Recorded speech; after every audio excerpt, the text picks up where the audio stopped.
oprosti, nisam te čula. Čuj, ali daj drugi put malo pazi jer mogli smo se ozlijediti. Ja nisam ta koja bi završila ozlijeđena, Lunice. A ne? Oprosti, ali ne razumijem te. Što mi to pokušavaš reći, ha? Ne pravi se naivno. Savršeno dobro znaš o čemu pričam. Ne, stvarno ne znam o čemu pričaš. A ne? Ne. Dobro. Onda možda da ponovo nazoveš Matea kao sinoć, pa neka ti on objasni. Ili ne, čekaj, znam. Ovo je sad dio gdje ti kažeš da ga nisi zvala na mobitel. Ne. Dobro, jesam, da, nazvala sam ga, ali greškom. U tome se slažemo. Ne nadaj se, Luna. Mateo je sa mnom i ne treba mu ni jedna druga cura. Kažem ti to za tvoje dobro. Udalji se od njega. Ali ni ne približava mu se. Gle, stvarno ga nisam htjela nazvati, zabunila sam se.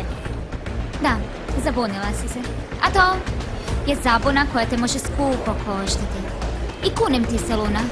Nećeš se dobro provesti ako ga misliš proganjati. Aha. Čekaj da vidim. Ti to meni prijetiš.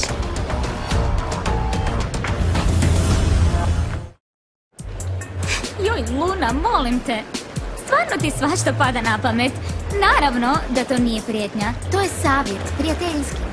Pa iskreno ne zvuči baš kao prijateljski savjet, a? Ne želim da se zaluđuješ. To je samo savjet. Gle, Lunice, Mateo nikad ne bi bio s nekom curicom poput tebe. Sve u redu? Da, sve je savršeno. Stigao si taman na rolanje sa mnom. Luna? Razmisli što sam ti rekla. Vidimo se.